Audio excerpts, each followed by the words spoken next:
So, look, I had a very visceral emotional reaction when I heard the news yesterday. I was really happy and it kind of brought home what's been happening over the last sort of 6-8 months. And, I've been very lucky in a lot of ways, my job, and I've been able to work, and so is my wife. But, you're balancing everything, and you can't go to the cinema anymore, all that kind of stuff that we used to do and all that kind of thing, and you miss it. And you didn't really sort of appreciate that until I heard this news yesterday. I thought, amazing.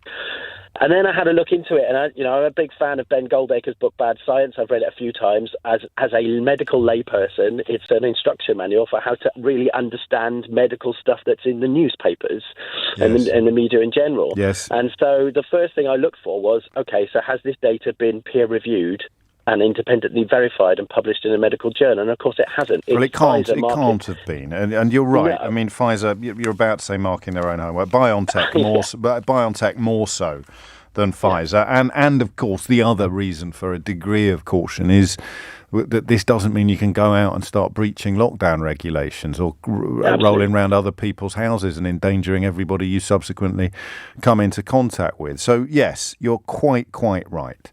Yeah. However, so I kind of had the opposite reaction to you, which was your kind of... Oh, you've gone in the other way. Let's have a look at it. And I've gone the other way, where I've gone... Like, where did we cross? We can work out where we crossed. We could call that democracy. Where do you think we... So you're on the other side of the motorway, tooling along, and I'm pedalling furiously up this side. And so it is the point at which they start adding layers of evidence to the initial announcement. There's no reason to doubt the initial announcement. 90% is clearly a moment of almost unbelievable joy for the scientists conducting the research, because as I understand it, 90% is wildest dreams territory. Way more, absolutely.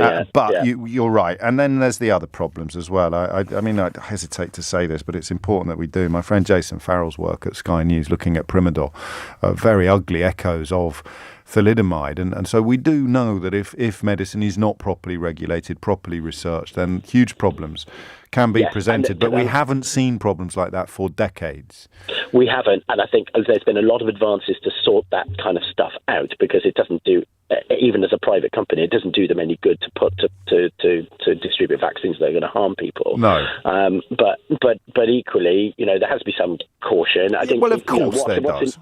But what's important as well, of course, is that that Pfizer have, in a hope that it was going to work, have produced millions of them, and we have bought millions of them. So look, if the data, I'll be in the queue. I will have one if the data supports it. And as your first caller said, the communication plan then needs to be good to demonstrate to everybody that this is okay. This is what we've done. This is why it's this much quicker. I think this is the other thing that makes people suspicious, is how fast they've been able to do it. Now, that is probably a result of a global scientific consensus effort to get this thing resolved, because it's costing economies around the world millions and millions, billions of pounds. Yeah. And there's a will to get it done, and everybody's pulled out all the stops. So you need so oddly we need to reassure people. We do, and also I mean, we aren't. It's not going to affect us, is it?